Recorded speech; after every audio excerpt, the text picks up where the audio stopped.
Yo, good morning. Stay there a second. I've got some info for you.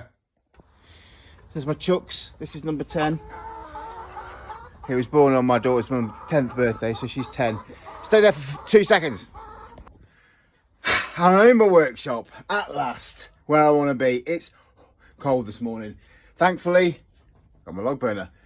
I've just got to finish my weld around the top where the flue is. I want to weld something onto the handle here, so obviously it doesn't get hot. And then I want to get some fucking wood in it. So click and subscribe if you haven't already. It's doing the channel great, I don't need to tell you that. It really is growing really, really well. So you want to be a part of something, be a part of this. We make toys, we do all this, we're on Etsy, we make money. Best of all, we've got a nice little community. Catch you the next one.